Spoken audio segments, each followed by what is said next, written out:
Hour 120 of the search. Little Emma had been missing for 5 days, and hope was fading fast. When rescue dog Max finally picked up her scent, everyone expected him to race toward the child. But what Max did first left the entire rescue team standing in stunned silence. The morning sun filtered through the towering pine trees of Cascade National Forest, casting long shadows across the Rodriguez family's campsite. It was supposed to be the perfect weekend getaway, a chance for Emma to experience the wilderness for the first time. Her parents, Maria and Carlos, had planned every detail meticulously, from the child-safe camping gear to the carefully mapped hiking trails suitable for young legs. Emma had been bubbling with excitement since dawn, her small backpack stuffed with her favorite stuffed rabbit and a collection of smooth stones she'd found by the creek. She wore bright pink hiking boots that squeaked with every step, a sound that had made her giggle throughout their morning walk. "Mommy, can we see the waterfall now?" Emma asked, tugging on her mother's sleeve as they finished breakfast. The camping guidebook had mentioned Crystal Falls, a scenic spot just 2 miles from their campsite. Carlos checked his GPS device and nodded. "After we clean up camp, Mia, the trail should be easy enough for you." But as they packed their daycare supplies, Emma spotted a butterfly, a brilliant orange and black monarch that seemed to dance just beyond the tree line. In the way that only children can, she became mesmerized by its flight pattern, following it with her eyes as it fluttered deeper into the forest. "Look, Papa," she called out, pointing toward the butterfly. "It's so pretty." Maria glanced up from stuffing their lunch into her backpack. "Stay close to camp, Emma. Don't go past those big rocks." Emma nodded absently, but her attention was completely captured by the butterfly. It seemed to be leading her on a magical journey, hovering just within reach before floating further away. Step by step, she followed it deeper into the underbrush, her pink boots making soft crushing sounds on the fallen leaves. The butterfly led her past a cluster of wild blueberry bushes, then around a massive fallen log covered in bright green moss. Emma was enchanted by the forest's beauty, the way sunlight created golden patches on the ground, the sweet smell of pine needles, the distant sound of running water that suggested hidden streams. When she finally looked back, she couldn't see the campsite anymore. The butterfly had vanished, and Emma found herself standing in a small clearing surrounded by trees that all looked identical. Her heart began to beat faster as she turned in a slow circle, trying to remember which direction she'd come from. "Mummy," she called out, her voice small in the vast forest. "Papa," only the wind answered, rustling through the leaves above her head. Back at the campsite, it took Maria nearly 20 minutes to realize Emma wasn't just playing behind the tent. The silence that should have been filled with her daughter's chatter sent an immediate chill down her spine. "Emma," Maria called, her voice echoing through the trees. "Emma, where are you?" Carlos dropped the camp stove he'd been packing and joined the search. They spent the next hour combing through the immediate area, calling Emma's name until their voices grew hoarse. The cheerful family camping trip had transformed into every parent's worst nightmare. By noon, they'd contacted the park rangers. Ranger Station 7 buzzed with urgent activity as the initial search teams assembled. Lead Ranger Patricia Williams had coordinated dozens of search and rescue operations, but missing children always carried a special weight. Every hour that passed reduced the chances of a positive outcome. "We have a 7-year-old girl, Emma Rodriguez, missing since approximately 10:30 a.m., Patricia announced to the gathering team. She was last seen wearing pink hiking boots, blue jeans, and a yellow t-shirt with a unicorn design. She's small for her age, about 3 feet 6 inches tall, weighing around 45 pounds. The initial search team consisted of 12 trained volunteers, 2 park rangers, and a helicopter crew from the county sheriff's department. They established a command post at the Rodriguez campsite and began dividing the forest into grid sections. Sarah Mitchell, a veteran search coordinator with over 15 years of experience, took charge of the ground teams. She'd seen cases like this before: curious children who wandered off and simply got turned around. Most were found within the first few hours, tired and scared, but unharmed. Standard search pattern. Sarah instructed the teams: stay within radio contact, mark your paths, and remember, she's 7 years old. She won't have traveled far. But as the afternoon stretched into evening, that optimism began to fade. The helicopter crew covered miles of dense forest canopy, their thermal imaging equipment scanning for any sign of heat signatures. The ground teams pushed deeper into the wilderness, following deer trails and stream beds where a frightened child might seek shelter. Emma's parents provided every detail. They could remember her favorite hiding spots at home, her tendency to follow animals, her fear of loud noises. Maria clutched Emma's remaining clothes to her chest, as if holding onto her daughter's scent could somehow bring her back. As darkness fell on the first day, the search teams regrouped at the command post. They'd covered over 8 square miles of forest, checked every cave, stream, and clearing within a reasonable distance from the campsite. There was no sign of Emma. "We'll expand the search radius tomorrow," Sarah assured the distraught parents. "Children can travel farther than we think when they're scared. She's probably found a safe place to wait for help." But privately, Sarah felt a familiar knot of worry forming in her stomach. A 7-year-old alone in the wilderness for one night was manageable. More than that, and the statistics became increasingly grim. Day 2 brought fresh teams and expanded search areas. News crews arrived, drawn by the story of the missing child. Emma's photograph, a school picture showing her gap-toothed smile and pigtails, appeared on local television stations and social media. The community response was overwhelming. Volunteers poured in from neighboring towns, many of them parents themselves who couldn't bear the thought of a child lost in the wilderness. The search expanded to cover nearly 20 square miles, with teams working in systematic patterns from dawn to dusk. Dr. Jennifer Walsh, a child psychologist specializing in trauma, arrived to support Emma's parents. She'd worked with families in similar situations and understood the unique torture of not knowing. "Children are remarkably resilient," she told Maria and Carlos as they sat in the command tent, surrounded by maps and radio chatter. "Emma is smart and resourceful. If she's found shelter and water, she can survive much longer than you might think." But with each passing hour, the weight of uncertainty grew heavier. Maria barely slept, startling awake at every radio crackle that might bring news. Carlos threw himself into the search efforts, hiking for hours with different teams, as if his personal determination could somehow pull his daughter from the forest. The search dogs arrived on day 3. Bloodhounds were the first to attempt tracking Emma's scent from the campsite. They picked up her trail easily enough, following it through the blueberry bushes and around the moss-covered log. But the scent disappeared at a rocky stream about half a mile from camp. "Water washes away scent," explained handler Tom Bradley, as his bloodhound, Duke, circled the area in confusion. "If she crossed the stream, we'll need to check both sides." Teams spent hours working up and down the stream, but Duke couldn't pick up the trail again. It was as if Emma had simply vanished into thin air. By day 4, the search had attracted national attention. Missing child cases always captured public interest, but Emma's story had particular resonance. The innocent family camping trip, the butterfly that led her astray, the desperate parents who'd done everything right but still lost their child. Psychic investigators called the command post, claiming they could see Emma in visions. Well-meaning strangers offered theories and suggestions. The media attention, while helping to spread awareness, also added pressure and chaos to an already complex operation. Sarah found herself coordinating nearly 100 volunteers, multiple dog teams, helicopter crews, and media personnel. The search had grown far beyond a local operation, but they still had no meaningful leads. "We need to consider expanding the search area again," she told Patricia during their evening briefing. "It's possible she traveled farther than we initially thought, or that she's been moving each day, trying to find her way back." Patricia nodded grimly. "At this point, we're looking at 40 square miles of forest. We can maintain this level of operation for maybe 2 more days before we'll need to scale back." The unspoken reality hung between them.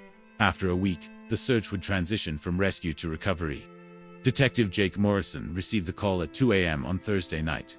He'd been sleeping fitfully in his small apartment outside Phoenix when his phone rang with an urgent request from Cascade County Search and Rescue.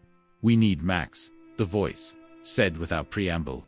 It was Sarah Mitchell, and Jake could hear the exhaustion in her voice. "We have a 7-year-old who's been missing for 5 days. We've tried everything else." Jake was already reaching for his clothes before Sarah finished speaking. Max, his 4-year-old German Shepherd, lifted his head from his bed in the corner, instantly alert to the change in his handler's energy. "We'll be there by morning," Jake promised. The drive from Phoenix to Cascade National Forest took 8 hours through the night. Jake had made similar emergency trips dozens of times in his career, but something about this case felt different. Maybe it was the length of time the child had been missing, or maybe it was the desperation he'd heard in Sarah's voice. Max slept in the back of the specially equipped SUV, conserving his energy for what lay ahead. The German Shepherd wasn't just any search dog. He was what handlers called a miracle worker. In his 4 years of active duty, Max had found over 30 missing persons, including cases that other teams had given up on. Jake had rescued Max as a puppy from a shelter, recognizing something special in the dog's intense focus and natural tracking ability. Their training had been rigorous, hundreds of hours in all types of terrain and weather conditions, learning to work as a perfect team. What made Max exceptional wasn't just his nose, though his scenting ability was remarkable. It was his intelligence and intuition, his ability to read situations and make decisions that went beyond standard training. Other handlers sometimes joked that Max seemed to understand things that humans missed entirely. They arrived at the command post as the sun was rising on day 6 of the search. Jake could immediately sense the exhaustion and barely controlled desperation among the search teams. These were experienced people who'd seen many operations, but the length of this search was taking its toll. Sarah met them at the vehicle, her eyes rimmed with red from fatigue and stress. "Thank you for coming," she said simply. "We've covered nearly 40 square miles, used bloodhounds, helicopters, thermal imaging, ground teams. Nothing." Jake nodded, understanding the weight of what she wasn't saying. Day 6 meant they were running out of time and options. "What can you tell me about the girl?" 7 years old, bright kid. Followed a butterfly away from camp and got lost. "Parents are..." Sarah's voice trailed off as she glanced toward the command tent where Maria and Carlos sat huddled together, clutching coffee cups with shaking hands. "Max will need something with her scent," Jake said, beginning to unload his equipment. "Clothing she wore recently, a toy, something personal." Maria approached slowly, carrying a small pink sweater that still smelled like her daughter's strawberry shampoo. She knelt down as Jake introduced her to Max, her hands trembling as she held out the garment. "Please," she whispered, looking into Max's intelligent brown eyes. "Please find my baby." Max sniffed the sweater carefully, his expression serious and focused. Jake watched his partner's body language, reading the subtle signals that indicated Max was processing the scent information. The dog's ears perked forward, and his tail moved once in acknowledgement. "He's got it," Jake confirmed. "Show us where she was last seen." The Rodriguez campsite looked like a small village now, surrounded by rescue vehicles, media trucks, and volunteer stations. Jake led Max away from the chaos, walking him slowly around the perimeter where Emma had last been seen. Max worked methodically, his nose moving in careful patterns across the ground, unlike bloodhounds, who followed scent trails with their noses to the earth. Max used a combination of ground scent and air scent, lifting his head frequently to catch particles carried on the wind. Within minutes, Max had picked up Emma's trail. His body language changed subtly, ears forward, tail straight, his pace becoming purposeful and determined. Jake felt the familiar surge of hope that came when Max locked onto a scent. "He's got her," Jake called to Sarah, who was following at a respectful distance with 2 other team members. Max led them past the blueberry bushes, around the moss-covered log, following exactly the same path that the bloodhounds had traced. Days earlier, Jake felt a moment of concern. Were they just going to lose the trail at the stream like all the other dogs? But as they approached the rocky stream, Max's behavior changed in a way that Jake had never seen before. The dog stopped abruptly, his body going rigid. Instead of the excited energy of a dog following a hot trail, Max seemed confused, almost distressed. He circled the area where the other dogs had lost the scent, whining softly. "What's wrong, boy?" Jake asked, kneeling beside his partner. Max looked up at him with an expression that Jake could only describe as conflicted. The dog clearly had Emma's scent, but something was preventing him from following it in the expected direction. Instead of continuing across the stream or working up and down the banks as the bloodhounds had done, Max began moving perpendicular to the water, heading toward higher ground. His movements were hesitant, as if he was being pulled in 2 different directions. "Is he losing the trail?" Sarah asked, concern evident in her voice. Jake watched Max carefully. In all their years together, he'd never seen his partner behave like this. The dog wasn't confused about the scent. His body language indicated he still had a strong track, but something else was influencing his behavior. "No," Jake said slowly. "He's got something, but it's not what we expected." Max began climbing the steep slope away from the stream, moving with increasing urgency. He wasn't following a scent trail anymore, he was searching for something else entirely. The terrain became more challenging as they climbed higher into the forest. Rocky outcroppings and fallen trees made the footing treacherous, and Jake found himself wondering how a 7-year-old could have managed this terrain. But Max continued upward with determination, pausing occasionally to lift his nose to the wind. His behavior reminded Jake of times when Max had detected distant sounds or smells that human senses couldn't perceive. "Where are you taking us, boy?" Jake murmured, beginning to trust his partner's instincts, even though they seemed to be moving away from any logical search area. The answer came 20 minutes later, when Max suddenly stopped and began barking frantically. Max's barking wasn't the excited bark of a dog who'd found his target.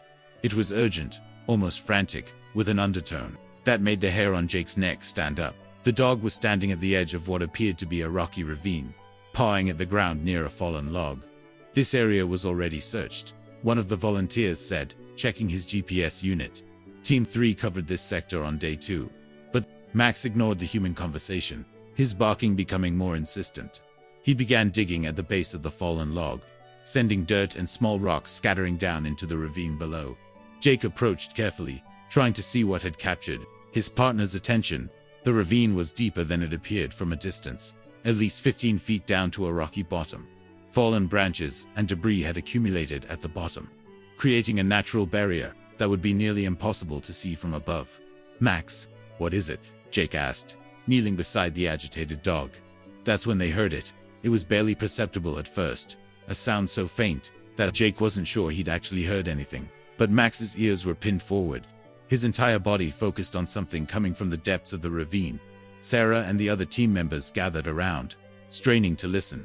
The forest was quiet except for the gentle whisper of wind through the trees. Then it came again, a weak cough, followed by an even fainter voice. "Help, please, The sound seemed to come from somewhere deep within the ravine, but there was no visible opening in the rocky walls. Sarah grabbed her radio immediately. "Command, this is Team 7. We have audio contact with the subject. Repeat, we have audio contact. Send technical rescue teams to GPS coordinates." She rattled off their position while Jake began studying the ravine more carefully. Max had stopped barking but remained focused on a specific spot where the fallen log created a natural bridge across part of the ravine. Looking more closely, Jake could see that the accumulation of branches and debris below wasn't random. It was concealing something. "There," Jake pointed to a dark shadow beneath the fallen branches. "There's an opening down there. Some kind of cave or overhang." The technical rescue team arrived within 30 minutes, rappelling equipment and specialized gear in tow. As they prepared to descend into the ravine, Emma's voice drifted up again, stronger now that she knew help was coming. I'm here. I fell down and I can't get out." Maria's sob of relief could be heard from the command post, half a mile away, when Sarah radioed the confirmation that Emma was alive. The rescue operation was complex and delicate. The opening that Emma had fallen through was partially concealed by fallen branches, creating a natural trap that had hidden her from aerial searches. The cave-like space beneath the overhang was just large enough for a small child, but getting her out would require careful maneuvering. Lieutenant Rodriguez from the County Technical Rescue Team, no relation to Emma's family, was the first to rappel down into the ravine. His voice echoed strangely as he called up to the surface. "I've got eyes on her. She's conscious and responsive. Looks dehydrated but alert. Emma, honey, we're going to get you out of here." Emma's voice, thin but clear, floated up from the depths. "I want my mommy. Is my mommy here?" "She's here, sweetheart. She's been looking for you every day. We're going to bring you up to her right now." The extraction took nearly 2 hours.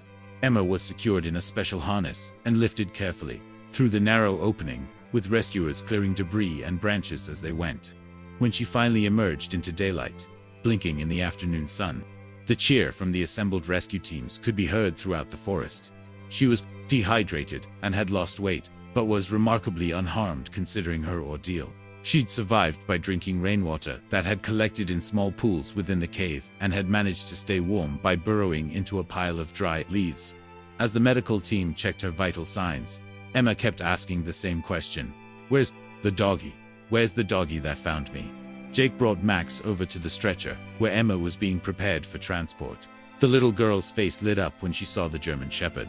"You found me," she said, reaching out to pet Max's head. "I called and called, but nobody could hear me. But you heard me, didn't you?" Dr. Michael Chen, a veterinary at the University of California, was fascinated by Max's methodology in finding Emma. He'd studied working dogs for over 20 years. But this case represented something unusual. What Max did goes beyond standard scent tracking, Dr. Chen explained in a follow-up interview. He demonstrated problem-solving ability and sensory integration that we're only beginning to understand in working dogs. The acoustic phenomenon that had allowed Emma's voice to travel through the rock formation was rare but not unprecedented. Sound could travel through geological structures in unexpected ways, creating auditory effects that most humans would never notice. Dogs hear frequencies and volumes that are completely outside human perception, Dr. Chen continued. But more importantly, they can integrate multiple sensory inputs, scent, sound, visual cues, in ways that allow them to solve complex problems. Max's decision to abandon the degraded scent trail in favor of following Emma's voice represented a level of reasoning and adaptability that impressed even experienced dog handlers. Jake, reflecting on the experience months later, realized that the case had taught him something new about his partnership with Max. "I thought I understood how he worked," Jake said. "But Emma's case showed me that Max can make decisions I never anticipated. He trusted his instincts over his training, and that saved a life." Emma's survival for 6 days in the wilderness became a case study for child psychologists and survival experts. Dr. Jennifer Walsh, who had counseled the family during the search, was particularly interested in Emma's psychological state during her ordeal. "Children often cope with traumatic situations differently than adults," Dr. Walsh explained. "Emma's ability to remain calm and continue calling for help, even when no one responded for days, shows remarkable resilience." Emma had created a routine for herself within the confines of her rocky prison. She'd organized the dry leaves into a sleeping area, established a system for collecting rainwater, and had even created imaginary friends to keep herself company during the long hours. "I pretended my stuffed rabbit was with me," Emma told Dr. Walsh during their sessions. "And I told him stories to keep him from being scared." The cave had provided natural insulation, protecting Emma from temperature extremes that could have been fatal. The opening that had trapped her had also sheltered her from wind and rain, creating a microenvironment that was survivable for an extended period. Survival experts noted that Emma's story highlighted several key factors in wilderness survival. For children, the importance of staying in one place rather than wandering further, the instinct to seek shelter, and the persistence to continue signaling for help even when hope seemed lost. Max sat perfectly still, allowing Emma to stroke his fur, his tail wagging slowly. There was something profound in the moment. The connection between the lost child and the dog, who had refused to give up searching for her dot. As Emma was being transported to the hospital for a full medical evaluation, Jake found himself puzzling over Max's behavior during the search. Something didn't add up about how they'd found her. Sarah joined him as they watched the opulence disappear down the mountain road. "I don't understand," she said. "How did Max know to look in that ravine? The scent trail led to the stream and disappeared. There was no indication she'd gone uphill." Jake had been wondering the same thing. He knelt beside Max, studying his partner's calm expression. "Show me," he said simply. But Max stood and walked back toward the edge of the ravine. But instead of going to the spot where they'd found Emma, he returned to the fallen log where he'd first started barking. Jake watched carefully as Max positioned himself at a specific point and tilted his head, ears forward. Then Jake understood. He wasn't following her scent trail, Jake said slowly. "At least, not the way we thought." Sarah frowned. "What do you mean?" Jake moved to stand beside Max, tilting his own head to listen. From this exact position, with the wind direction just right, they could hear the faint sound of water echoing from within the ravine. But there was something else, a barely perceptible acoustic effect, created by the shape of the rocks and the hollow space beneath. "Sound," Jake said. He was following sound, not scent. Emma was calling for help, and the acoustics of the cave were carrying her voice up through the rocks. It was too faint for us to hear, but Max picked it up. The implications of this realization were staggering. For 5 days, Emma had been calling for help from her hidden prison. The search teams had passed over this area multiple times, but no human ear could detect the sound that was traveling through the geological formation. Only Max, with his superior hearing and trained instinct to focus on auditory cues, had been able to detect Emma's cries for help. But why didn't he follow her original scent trail? Sarah asked. Jake considered this. Because by the time we arrived, her scent trail was days old and degraded. But she was still alive and still making sound. Max chose to follow the stronger, more immediate signal, her voice calling for help. It was a decision that went beyond training. beyond standard search protocol. Max had made a choice based on information that no human searcher could access, trusting his instincts over conventional methodology. Emma's reunion with her parents at the hospital was emotional and profound.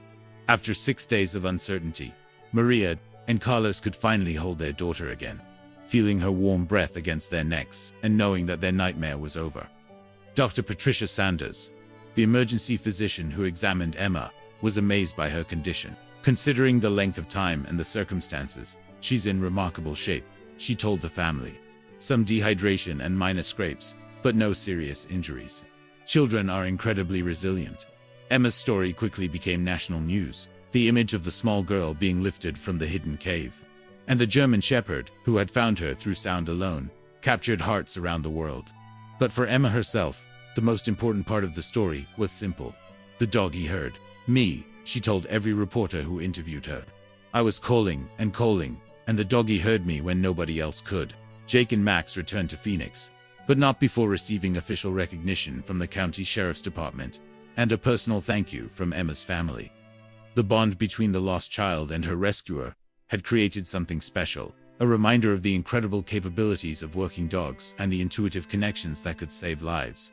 Dr. Michael Chen, a veterinary behaviorist at the University of California, was fascinated by Max's methodology in finding Emma.